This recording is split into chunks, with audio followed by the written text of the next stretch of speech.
Lakers Nation, something is brewing in Los Angeles right now that could completely transform this team from Western Conference contenders into legitimate championship favorites. And I need every single one of you locked in because what I'm about to break down involves a defensive specialist who could be the missing piece that elevates Luka Doncic and this entire roster to heights we've been dreaming about since the day we brought Luka to Hollywood. Welcome back to Lakers News Fan Report, your home for breaking news, exclusive updates, insider analysis, and everything you need to know about our Los Angeles Lakers. Today I've got information that's generating serious buzz around the league, and I promise you're going to want to hear every detail of how this potential move could reshape our championship window. Let me set the stage for where we are right now as a franchise. The Lakers are sitting at 17-6, one of the best records in the Western Conference, and we're playing some of the most exciting basketball we've seen in years. Luka Doncic is doing Luka things, putting up ridiculous numbers night after night and proving why he's one of the most unstoppable forces in the NBA.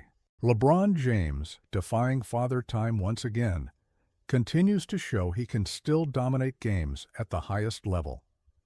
Austin Reeves has emerged as a legitimate third option who can create his own shot and make plays for others. DeAndre Ayton is giving us the interior presence we desperately needed. On paper, this roster has everything you'd want in a championship team: elite scoring, playmaking, veteran leadership, and size in the paint. But here's the reality that every honest Lakers fan needs to acknowledge, and this is where things get really interesting. Despite all the offensive firepower, despite Luka's brilliance and LeBron's experience, there's been one glaring weakness that shows up every time we face elite offensive teams. Our perimeter defense has been inconsistent at best, and when you're going up against the likes of the Boston Celtics, the Denver Nuggets, the Phoenix Suns, or any team with multiple high-level scorers, you need lockdown defenders who can make life miserable for the opposition's best players. You need wings who can switch across multiple positions, who can disrupt passing lanes, who can take on the toughest defensive assignments and allow your stars to focus on what they do best on the offensive end. The Lakers' front office, led by Rob Pelinka, and the entire basketball operations team has been acutely aware of this defensive gap. They've been studying film, analyzing matchups, and evaluating every possible scenario for how to address this weakness without sacrificing the offensive chemistry that's made this team so dangerous.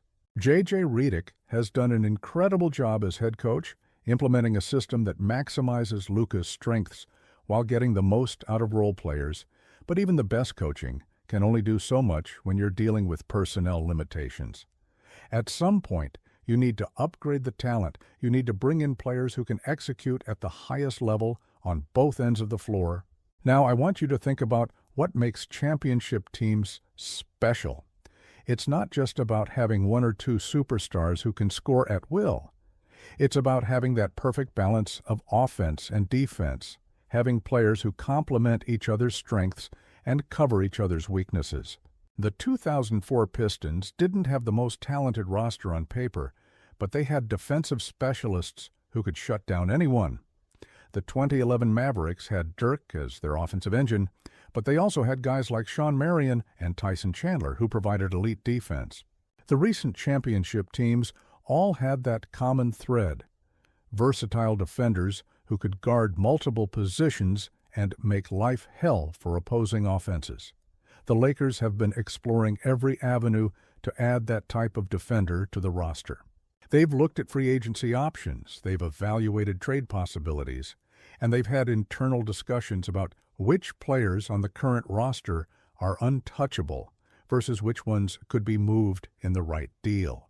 These are the kinds of conversations that happen in every front office when you're trying to maximize your championship window, especially when you have a generational talent like Luka Doncic in his prime and a legend like LeBron James still playing at an elite level. The window is now, and the organization knows it. There is a player in this league who represents everything the Lakers need on the defensive end. He's a wing who can guard positions 1 through 4 without breaking a sweat. He's someone who averages 1.6 steals per game for his career, showing his ability to anticipate plays and disrupt opposing offenses. He's a player who routinely gets assigned to guard the other team's best scorer, whether that's Shai Gilgeous-Alexander, Jamal Murray, Devin Booker, or any other elite offensive player in the Western Conference. His defensive metrics place him in the 97th percentile for defensive impact and the 99th percentile in lineup portability, meaning he can fit seamlessly into any defensive scheme and make everyone around him better. But here's what makes this player even more valuable. He's not just a one-dimensional defender who can't contribute offensively. He shoots 6% from three for his career, which is more than respectable for a player whose primary value is on the defensive end. He's improved his three-point shooting significantly over the years, hitting 41% from deep in the 2024 season, showing that he's constantly working on his game and developing new skills. He averages over 10 points per game while playing 30-plus minutes, meaning he can space the floor and make defenses respect him as a scoring threat, even though that's not his primary role. This player's contract situation is also incredibly favorable for a team looking to add talent without destroying their salary cap flexibility. He's in the first year of a 3-year, $68 million extension that runs through the 2029-30 season, averaging about $22.7 million annually. For a player with his defensive value and his ability to contribute on both ends, that's considered a bargain in today's NBA, where role players regularly command $20+ million per year. It's the kind of contract that fits perfectly within the Lakers' timeline as they navigate LeBron's final years and Luka's prime. The player I'm describing is Herb Jones from the New Orleans Pelicans, and the Lakers are making a serious push to bring him to Los Angeles. Now, before anyone starts panicking about what it would cost to acquire a player of Jones's caliber, let me walk you through the proposed trade structure and why this makes perfect sense for both teams.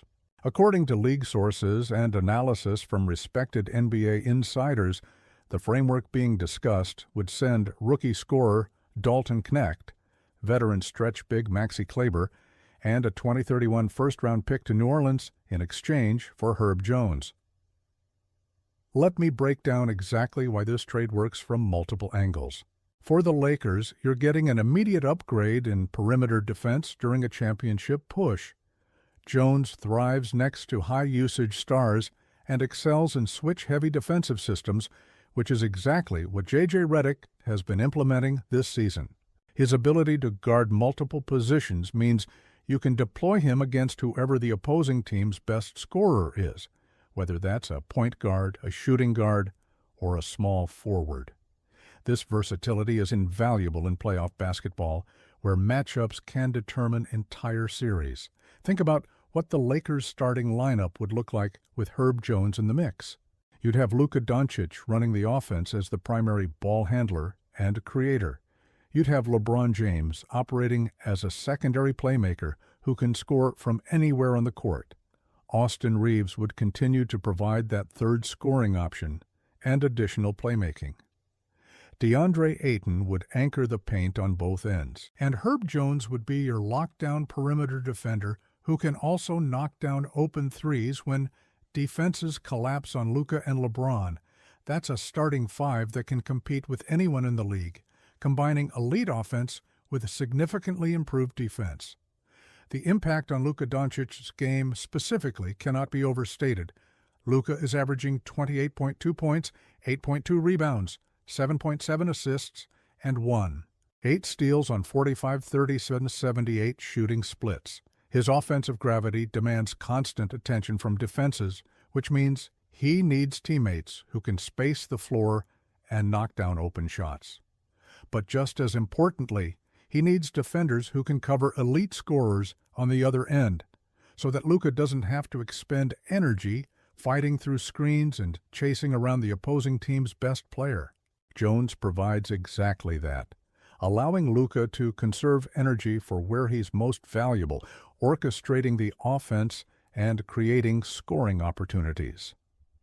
This formula mirrors what worked for Luka during his best years in Dallas, where he thrived alongside strong defensive forwards who could handle tough assignments and let him focus on offense. The difference now is that he'd have that defensive support alongside LeBron's championship experience and Ayton's interior presence. It's the perfect blend of offensive firepower and defensive versatility, the kind of roster construction that wins championships in today's NBA. Now let's talk about why New Orleans would entertain this deal, because understanding both sides is crucial to evaluating whether this trade actually makes sense. The Pelicans are currently sitting at 3-22, one of the worst records in the entire league, and they're clearly headed toward a rebuild, or at least a significant roster reset. When you're in that position, keeping veteran players who are in their prime doesn't necessarily align with your timeline. Jones, despite his immense value, may not be central to a long-term rebuilding plan that's focused on developing young talent and accumulating draft assets. The proposed trade gives New Orleans exactly what a rebuilding team needs. They'd get Dalton Knecht, a young scoring wing who was a lottery pick in the 2024 draft and offers significant upside as a shooter and offensive creator. They'd get Maxi Kleber, who provides either immediate front-court depth or can be flipped in another deal for additional assets. And they'd get a 2031 first-round pick, which is valuable future capital that aligns with their rebuilding timeline. For a team that's battling through one of the worst seasons in franchise history, this package accelerates their asset accumulation without forcing them to give up their core young players or lock themselves into long-term expensive contracts. From New Orleans' perspective, there are legitimate reasons to consider moving Jones, even though he's an elite defender.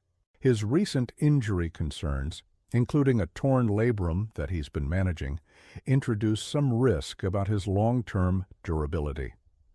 While he's playing through it and performing at a high level, injuries to the shoulder can be tricky for defenders who rely on physicality and constant engagement with offensive players.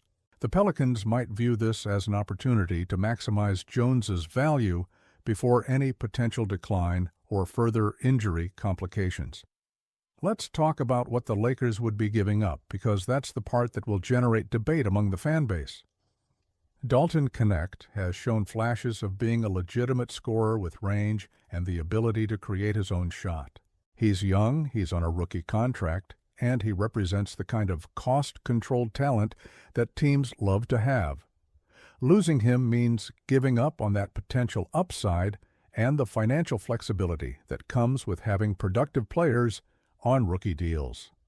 Maxi Kleber has been a solid veteran presence who can stretch the floor and provide minutes at the 4 or the 5. And surrendering a 2031 first-round pick reduces the Lakers' long-term maneuverability in terms of future trades or draft selections. But here's the thing about championship windows in the NBA. You cannot be afraid to go all in when you have the pieces in place to compete for a title. The Lakers have Luka Doncic in his prime, they have LeBron James still playing at an incredibly high level, and they have a supporting cast that's good enough to win it all if they can shore up that defensive weakness. Dalton Knecht's potential is exciting, but potential doesn't win championships. Proven two-way players like Herb Jones win championships. The 2031 first-round pick is 7 years away, and in 7 years, LeBron will be retired and Luka will be in a completely different stage of his career. You cannot let concern about assets 7 years from now prevent you from maximizing your chances to win a championship today. The financial aspect of this trade also works beautifully for the Lakers. Jones's contract at $7 million annually is extremely manageable for a player of his caliber. It doesn't hamstring the team's ability to make other moves or sign free agents in the future. It's not one of those albatross contracts that teams regret 3 years down the line. It's a fair market value deal for a player who provides elite defense and solid offensive contributions, the kind of contract that actually helps your roster flexibility rather than limiting it. Let me paint a picture of what Lakers basketball would look like with Herb Jones in the starting lineup. Imagine it's a playoff game against the Denver Nuggets. Jamal Murray is trying to get hot and take over the game. Instead of having to scramble and switch and hope someone can slow him down, you've got Herb Jones draped all over him, making every dribble difficult, contesting every shot, and forcing him into uncomfortable positions. Meanwhile, Luka is running pick and rolls with Ayton. LeBron is operating from the elbow as a facilitator, and Reeves is spotting up for open threes. That's championship-level basketball on both ends of the floor. Or picture a matchup against the Celtics where Jason Tatum is trying to impose his will. Jones can switch on to Tatum and make him work for every single point while your offense continues to flow through Luka's brilliance. These are the kinds of matchups that determine playoff series, and having an elite defender who can take on those assignments without requiring help. Defense means your entire defensive scheme becomes more effective. It means Ayton can stay home in the paint protecting the rim. It means LeBron doesn't have to chase around wings and can save his energy for offense. It means your entire defensive structure becomes more sound and more difficult to break down. The Lakers' current defensive rating would improve significantly with Jones in the lineup. His ability to disrupt passing lanes, his instincts for anticipating offensive actions, and his physical tools to contest shots without fouling all contribute to making opposing offenses less efficient. When you're trying to win a championship, every possession matters, and having a defender who can consistently get stops in crucial moments is the difference between winning and losing close games in the playoffs. J.J. Redick has been vocal about wanting more defensive versatility, and Herb Jones represents exactly what he's been asking for. Redick's system relies on switching and helping, on defenders being able to guard multiple positions and communicate effectively. Jones excels in all of those areas. He's the kind of player who makes coaching easier because he understands defensive concepts, he executes the game plan, and he brings the effort and intensity every single night. Those are the players that championship teams are built around. I want to address the elephant in the room, which is the injury concern with Jones's torn labrum. Yes, it's a legitimate consideration, and yes, shoulder injuries for defenders can be problematic. But Jones has been playing through it and performing at a high level, which suggests that it's being managed properly and isn't significantly limiting his effectiveness. The Lakers' medical staff would obviously do their due diligence before completing any trade, and if they're comfortable with the medical evaluation, then it's a calculated risk worth taking for a player of his caliber. The timing of this potential trade is also significant. We're approaching the midpoint of the season with the Lakers sitting at 17-6 and playing some of their best basketball. This isn't a desperation move by a struggling team trying to save their season. Drop your thoughts in the comments below because I genuinely want to hear from Lakers Nation on this potential franchise-altering trade. Make sure you're subscribed to Lakers News Fan Report and smash that notification bell so you never miss an update. I'm bringing you breaking news, insider analysis, trade rumors, and everything you need to stay connected with your Los Angeles Lakers. Hit that like button if you're excited about the possibility of adding Herb Jones. Share this video with every Lakers fan, And let's keep this conversation going as we push toward another championship. Lakers Nation, we're 17-6, we're playing elite basketball, and we're one move away from being unstoppable. Let's go get that ring and remind the world why the Lakers are the most storied franchise in NBA history.